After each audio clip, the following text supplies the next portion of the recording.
नमस्कार दोस्तों, मैं दीपक शर्मा और हमारे साथ मौजूद हैं मैं संचित। हमारे चैनल में आप सभी का बहुत बहुत स्वागत है, जिसका नाम है सड़क से स्टूडियो। और हमने आज एक स्पेशल गेस्ट को इनवाइट कर रखा है, जिसका नाम है भैया अश्विनी भाई। अश्विनी भैया बहुत प्यार से बुलाया है, वो बहुत नजदीकी भाई हमारे, तो कुछ बातें करेंगे उससे आज। बातें कुछ ऐसी होंगी कि ताकि जो यंगस्टर होते हैं, जो स्कूल से निकलने के बाद कॉलेज करते हैं, फिर जॉब करते हैं और कितना कुछ फेस करते हैं अपने स्ट्रगल टाइम में, तो आज भैया बताएंगे। बहुत कुछ उन्होंने भी अपनी लाइफ में फेस किया है। भैया आपका बहुत बहुत स्वागत है हमारे। बहुत बहुत धन्यवाद दीपक भाई, संचित भाई, आप दोनों ने मेरे को अपने चैनल में बुलाया। तो अश्विनी भैया ऐसा है ना कि मतलब जो वीडियो है ना, ये पॉडकास्ट जो है हमारा, बहुत सारे हमारे दोस्त देख रहे हैं। हम जिस एज में हैं, हमसे छोटे भी लोग देख रहे हैं, तो उनको ना एक मैसेज देना है हमें कि 12वीं के बाद, जैसे 12वीं के बाद निकले, उसके बाद आगे क्या क्या करें, ऐसा क्या क्या कोर्स करें, जो हमने गलतियां करी वो ना करें, वो एक मैसेज देना है उनको हमें। तो आप कुछ बताएंगे इसको? देखो, जिंदगी में कामयाब होने के दो ही तरीके हैं। नंबर 1, पढ़ के या तो कुछ बड़ा कर लो या फिर कुछ अपना काम कर लो। आप बताइए ना, आपने क्या स्कूल वगैरह में क्या कुछ किया, या फिर कॉलेज में आपने कहाँ तक पढ़ाई की? मैंने तो ग्रेजुएशन किया हुआ है। मतलब ऐसा कोई कोर्स भी हो सकता है जो कि आप बताओ, और जो मतलब 12वीं के बाद लड़के होते हैं ना, वो ज्यादा फोकस करें उस चीज पे। क्योंकि अधिकतर लड़के का मतलब जो हमारे हम जैसे लोग होते हैं, बेसिकली स्कूल से निकलने के बाद फिर क्या होता है कि पैसे वगैरह कमाने के चक्कर में लग जाते हैं, जॉब करने लग जाते हैं। तो आपने क्या कुछ मतलब किया हो ताकि लोगों को पता लग सके कि जो हम मिस्टेक करते हैं आगे जाके हमें प्रॉब्लम फेस करना पड़ता है? मैंने काफी सारे काम किए। मतलब स्टार्टिंग में जब मैं स्कूल पास आउट हुआ था, तो पहले साल मेरे नंबर थोड़े कम थे, जिस वजह से मैं रेगुलर कॉलेज करना चाहता था, लेकिन नहीं एडमिशन हुआ। फिर मैंने ओपन से भरा था फॉर्म। के बाद मैं जो है अपने मतलब खाली था, सुबह रनिंग करता था। उसके साथ साथ मेरे को मेरे फ्रेंड थे गिरीश भाई, जिनकी दुकान है केक टाउन की। उन्होंने मेरे को एक बिजनेस सजेस्ट किया था, दूध और दही का। तो मैंने कुछ टाइम दही का बिजनेस किया, फिर वहां मुझे सक्सेस वहां भी नहीं मिली। मतलब स्ट्रगल कर रहे थे आप लगातार? मैं लगातार कर रहा था। उसके बाद मैंने क्या नाम है, इधर मेरा कॉलेज चल रहा था। मेरा एक फ्रेंड ये सेट की हम लोग आईटीआई कर लेते हैं, हमारे लिए अच्छा रहेगा। तो हम दोनों ने आईटीआई करी, साथ साथ वेल्डिंग, लेकिन वहां भी हम सक्सेस नहीं हुए इतना। तो जो आईटीआई करने का मन में आपके विचार आया, तो आपके दोस्त और आपके आपस के ही मन में आया था, या फिर मतलब किसी के सजेस्ट से कर रहे थे? हम किसी के सजेशन से कर रहे थे। उसका रीजन ये था, उसके जीजा जी की गवर्नमेंट नौकरी थी, तो उन्होंने सजेशन दिया था कि रेलवे में वैकेंसी निकलती रहती। लेकिन ठीक वैसे ही जो हमने जब आईटीआई की, तो हमने सोचा कि हम अब रेलवे की तरफ, गवर्नमेंट जॉब की तरफ जा सकते हैं, लेकिन ऐसा नहीं हुआ। किसी कारण से नहीं हो पाया। हमने जो सोचा था वैसा नहीं हुआ। ग्रुप डी की वैकेंसी निकली, उसमें 10th क्लास के लोगों को, 12th क्लास के लोगों को भी भर सकते थे, लेकिन वो आईटीआई वालों को उसमें कोई विशेष छूट नहीं मिली। अच्छा, वैसे अश्विनी भैया, आपने भी कैमरे के मतलब चालू होने से पहले पॉडकास्ट आपने बताया था कि आप जो है अपने आपके स्कूल में अपने एनसीसी वगैरह की थी, नेशनल कैडेट कोर्स में आप शायद जो होता है ना सबसे बड़ा हेड होता है, तो आपने वो भी की थी। उसके बारे में थोड़ा सा कुछ बताते हैं। एनसीसी आपको नेक्स्ट लेवल पे ले जाते हैं, बिकॉज ऑफ ये एक उसके अंदर मोनो होता है, उसका एकता और अनुशासन। हाँ, मतलब बहुत सारे ऐसे लोग कोशिश करते हैं ना, जैसे उनको फौज में जानी है, वो तैयारी काफी करते हैं, तो इसमें कुछ फायदा वगैरह होता है कि मतलब एक वो स्कूल तक लिमिटेड होता है? होता है। आर्मी में अगर आप जाते हो, अगर जीडी की भर्ती देखते हो, उसके अंदर आपका एग्जाम नहीं होता। नंबर 1, आप आर्मी में किसी भी अफसर उस पे जा रहे हो पोस्ट पे, तो उसमें 15% की आपको छूट मिलती है अगर आपके पास सी सर्टिफिकेट है। और इसमें 3 तरीके का होता है ना, ए बी सी। हाँ, एबीसी। तो सी जरूरी है या फिर ए बी, किससे भी कुछ छूट मिलता है? ए हो या ना हो, बी सी जरूरी है। सी करने के लिए बी अनिवार्य है। वैसे अभी आप क्या कर रहे हो? अभी के बारे में बताइए कि मतलब अभी तो मैं जॉब कर रहा हूँ, रिलायंस जनरल इंश्योरेंस। आपने सोचा नहीं कि मतलब कोई अच्छी सी तैयारी करनी चाहिए, मतलब कुछ गवर्नमेंट जॉब के लिए? क्योंकि बेसिक आपने कुछ ऐसा किया हो, क्योंकि बेसिकली लड़के करते हैं गलतियां। आप कुछ बताइए ताकि वो गलतियां बाकी जो युवा कर रहे हैं वो ना करें। सबसे होती है, जो काम करता है उससे गलती होती है। अपनी गलती से ही आदमी सीख सकता है। नहीं, वो तो एक काम करने की गलती होती ना, ये तो भविष्य की बात है ना। मतलब कि भविष्य में जो हमने गलती कर दी, तो उनको सजेस्ट कर दें कि ऐसी गलती ना करें। यूथ कई बार गलती करता है, नशे में पड़ जाते हैं। कई यूथ किसी लड़की या लड़के के पीछे पड़ जाते हैं। उन सब में अपना समय बर्बाद ना करें। ये लड़की वाला बहुत गहरा वर्ड बोला आपने। नहीं आपने कोई गलती नहीं, सब करते हैं, हम क्या कर रहे हैं, सब करते हैं। मतलब आपने अगर छेड़ा है तो थोड़ा सा तो मैं इसमें जानना चाहूंगा कि आपने कोई मतलब कभी किसी से प्यार मोहब्बत हुई हो, कुछ ऐसा कुछ हुआ है तो बताइए, मन में, कि पब्लिक है वो जानना चाहेगी। नहीं, पब्लिक में सब चीजें नहीं बताइए। नहीं मतलब कि आजकल के लड़के जैसा करते हैं ना कि 10वीं 12वीं में हो गए कि लोगों का देख के ना मुझे भी गर्लफ्रेंड बनानी है, फिर वीडियो कॉल पे बात करनी, इंस्टाग्राम पे चैट करना है, ऐसा कुछ। उसको तो साइड में रखना पड़ेगा, अगर आपको कुछ बड़ा करना है तो उसे साइड में रखना पड़ेगा। तो मतलब कुछ बड़ा करना है तो प्यार मोहब्बत पे नहीं पड़ना है। नहीं पढ़ना है। नहीं पढ़ना चाहिए, लेकिन अक्सर आजकल मतलब जो युवा है वो यही करते हैं। हाँ, वो अपनी सबसे बड़ी गलती होती है। तो आपने कभी किसी से की है कि नहीं की? अरे की है, सब करते हैं। की है मतलब आप छुपा रहे हो। तो कोई बात नहीं, जो आप नहीं बताना चाहते उसकी कोई बात, लेकिन कि जो आपके रिलेशनशिप में कोई ऐसी दिक्कत आई तो ऐसी दिक्कत आगे वाले के ना आए, ऐसा कुछ बताएंगे आप? होता है भाई, होता है, सबका अपनी अपनी मजबूरी होती है, सबके अपने थीम्स होते हैं, अपनी सोच होती है, बस इतना ही है। और क्या चल रहा है अभी लाइफ में आपके, मतलब फैमिली वगैरह, जैसे आपके शादी वगैरह क्या चल रहा है? आपको शादी वगैरह की है या मेरी शादी का कोई विचार नहीं है भाई। ऐसा तो नहीं कि किसी दोस्त को देख के आपने कर लिया हो, आपने डिसाइड किया? क्योंकि आजकल तो भाई यही कहते हैं मैं शादी नहीं करूँ। नहीं, हमारे एक दोस्त है, उसका विचार है कि बाबा बनने का। योगी बननी है आपको, जैसे उत्तर प्रदेश के मुख्यमंत्री हैं। नहीं, योगी बनने के लिए तो बहुत कुछ करना पड़ेगा। मतलब बताइए कि आपने बहुत गलतियां की होगी।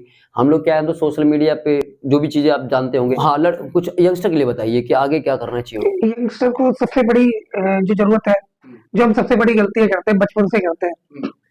एक मतलब बच्चा होता है, हम उसको क्या सिखाते हैं कि भाई तुझे बड़े होकर नौकरी करनी है, तू किसी कंपनी में नौकर बनेगा। नौकरी क्यों बनना है, मालिक क्यों नहीं बनना अभी? ये बात हम 12वीं क्लास से, जब 12 साल का बच्चा होता है, उसको सेल्स सिखाना चाहिए। अभी कुछ स्कूलों ने ऐसा शुरू भी किया है, वो बहुत अच्छा किया है, क्योंकि इस दुनिया में सेल्स सबको आनी चाहिए। जैसे कि आप अभी ये बता रहे हो कि शुरू से ही बच्चे को ये सिखाना चाहिए कि नौकरी ही क्यों, मालिक ही बनना है हमें।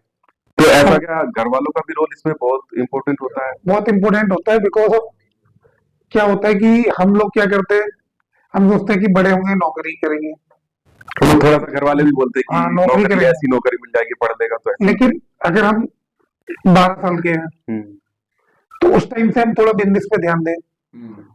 जब हम उस उम्र से काम करने शुरू करेंगे, बिजनेस को समझना शुरू करेंगे, जब कुछ लोग बेचारे जो पढ़ के तैयार होते हैं, उस उम्र तक तो हम अच्छे खासे बिजनेसमैन बन सकते हैं। तो किसी के हालात ही ना हो बिजनेस लायक, तो शुरू से ही काम कर रहा हो, उसका कुछ। देखो, बिजनेस करने के लिए ना क्या चाहिए, दिमाग चाहिए। मौका चाहिए। बिजनेस ना आप 10 रुपए से भी स्टार्ट कर सकते हो। कैसे कुछ बताएंगे आपकी 10 रुपए से कौन सा बिजनेस किया जा सकता है फिर? ये वाली बात हो गई, ये तो मीम्स वाली हो गई कि 10 रुपए में स्टार्ट हो रहा है, लेकिन एक्चुअली में अब तो नहीं, 10 रुपए में भी आप कर नहीं, सकते हो। देखो अभी क्या है, मैंने एक एग्जांपल दिया 10 रुपए का।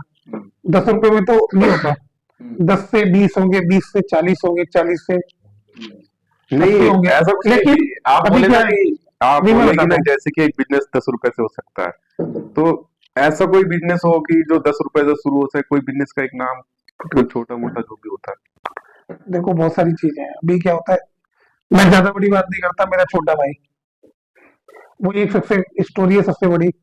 उसने 200 रुपए से बिजनेस स्टार्ट किया था, आज दुकान चला रहा है, वो दुकान भी अच्छा टर्नओवर है उसका, अच्छा पैसा कमाता है। मतलब हमारे लिए एक बड़ी चीज है। उसने 200 रुपए से बिजनेस स्टार्ट किया था, वो आज ये तो हो गया कि मतलब आप भी स्कूल से निकले, अपना जो भी आपको तैयारी करनी है, बच्चे का अपने का वो होता है ना कि भाई उसके अंदर कुछ एक अलग से टैलेंट है, वो क्रिकेटर बनना चाहता है या फिर उसको कुछ और में चीज में इंटरेस्ट होता है, तो वो भी चीजें होता है ना, उसमें बच्चों को करना चाहिए, आगे पुश कर। आपका इंटरेस्ट किसमें है? अभी लाइक कुछ लोगों, जब मैं 12th क्लास में था तो मैं पुस्ते में घूमने जाता था, तो और बहुत सारे यूथ आते थे, रनिंग करते थे, लेकिन हम आज लोग जाते हैं, कोई नहीं होता वहां पर। सब अपने काम में बिजी हैं, सबको कुछ ना कुछ अपने लाइफ में करना ही है। यूथ तो फिर भी है ना, वो यूथ तो तब भी था, वो आज भी है। तो अश्विनी भैया, अभी जैसे आपने बताया ना कि आप पुश्ते के नीचे उसे बहुत सारी पब्लिक जाती थी, बहुत सारे लोग जाते थे, तो अब ऐसा मतलब कि कुछ ना जाने की वजह से वहाँ जो भीड़ जाती थी पहले, उसकी ना जाने की वजह पोल्यूशन भी हो सकता है, जो दिल्ली का पोल्यूशन हाँ है। वो हो सकता है, वो सर्दियों में है ऐसा, सर्दियों में बिकॉज ऑफ सर्दियों में पॉल्यूशन बढ़ जाता है। उसके रीजन ये है कि सर्दी में हवा धीमी जो चलती है, उससे कुछ धूल के कण या फिर कुछ गाड़ियां जैसे ग्रेफ 4 वगैरह आता है, डीजल गाड़ियां हम बंद करा देते हैं दिल्ली में, हमारी जो गवर्नमेंट कराती है। तो ऐसे काफी कारण है जिसकी वजह से सर्दियों में लोग कम जाते हैं, गर्मियों में फिर भी जाते हैं। लेकिन मैं यहाँ यूथ की बात कर रहा था, यूथ जो हमारा था हो जाता था, उसे तो सर्दी गर्मी पॉल्यूशन उससे फर्क नहीं पड़ता, उसको क्या है कि वो मेरे को करना है तो करना है। तो यहाँ क्या है कि मतलब अभी यूथ है ना दूसरे में जा रहा है, आज हम लोग फेसबुक इंस्टाग्राम इसमें मूव होते जा रहे हैं। अच्छा तो हम है। छोटे थे तो मट्टी में खेलते थे, एक आंकड़े के अनुसार आजकल हम देख रहे हैं कि मतलब ऐसा मैं नहीं बोल रहा हूँ, डॉक्टरों ने भी रिपोर्ट सबमिट की थी कि जो लोग मट्टी में नहीं खेलते बच्चे, उनको अस्थमा की प्रॉब्लम हो रही है। तो ऐसी काफी सारी चीजें हैं जिनके लिए हम लोगों को आगे बढ़ना चाहिए, वो सब करना चाहिए। मतलब कि यही कि जो छोटे छोटे बच्चे जैसे 10-12 साल के, उनको थोड़ा पार्क वार्क घूमना चाहिए। हाँ मट्टी में खेलना चाहिए भाई। हाँ, मट्टी में खेलना वो चाहिए। ऐसी एक रिपोर्ट मैं करीब 1.5 साल पहले एक अखबार में पढ़ रहा था, तो ऐसा हुआ है, बहुत जगह हुआ है।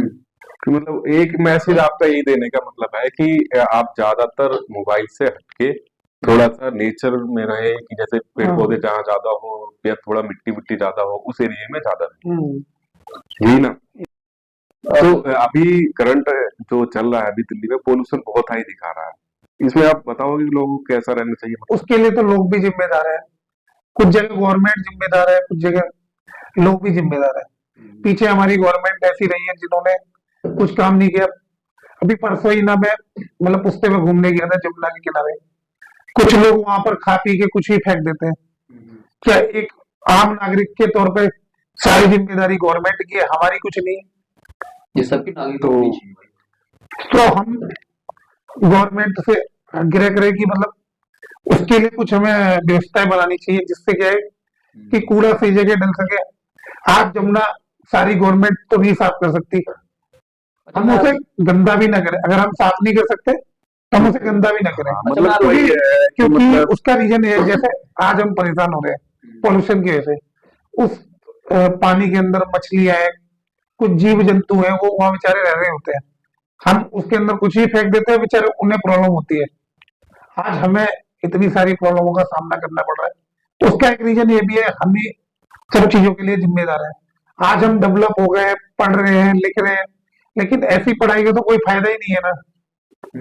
तो हमें नेक्स्ट लेवल पे हमें जाना है, पहले हमें अपनी सोच बदलनी पड़ेगी, हमें अपनी स्वच्छता दिखानी पड़ेगी। तो कूड़ा मेरा होगा ही इस छोटे से यूट्यूब चैनल के माध्यम से सबसे अनुरोध है कि हम लोग अपना योगदान दिखाएं। एवरी संडे हम लोगों को कुछ योगदान करना चाहिए, जिसमें जमुना की सफाई उसके किनारे पर जितना हम कर सकते हैं वो करना चाहिए। अभी उसके बारे में विचार कर रहा था करने के लिए, बाकी मैं नेक्स्ट वीडियो में बताऊंगा कि हम लोग ऐसे कैसे कर सकते हैं। हाँ, मतलब कि यही कि अश्विनी भैया का एक मैसेज है कि अगर हम मान लो यमुना के किनारे नहीं जा सकते, तो उसमें हम कुछ कूड़ा कचरा भी ना फेंके, ये भी एक हमारा बहुत बड़ा योगदान होगा। हाँ दूसरी चीज की जैसा कि उन्होंने बोला कि सारी जिम्मेदारी गवर्नमेंट नहीं ले सकती, तो कुछ जिम्मेदारी हमें भी लेनी पड़ेगी, कि जैसे कि हम कुछ भी खा रहे हैं तो गली में फेंक देते हैं, तो उसको ना एक कहीं डस्टबिन पड़ा हो या कहीं कूड़ा इकट्ठा हुआ हो, वहां पर रखे तो ज्यादा बेहतर होगा। बहुत बहुत धन्यवाद मैं आपको बोलना चाहूंगा, क्योंकि आपने एक ऐसा मैसेज दिया है ताकि लोगों को थोड़ा सा अवेयरनेस मिले। सब कुछ बढ़िया से होगा। अब मैंने ये सोचा है कि भाई कि हम लोग एवरी संडे, कोई संडे की छुट्टी रहती है, किसी की सोमवार की रहती है, तो उसमें यमुना की सफाई में योगदान दें, और ये अभियान चलेगा, हम लोग चलाएंगे इस छोटे से यूट्यूब चैनल के माध्यम से, और उसकी वीडियो भी हम शेयर करेंगे कि हम क्या कर रहे हैं क्या नहीं कर रहे हैं।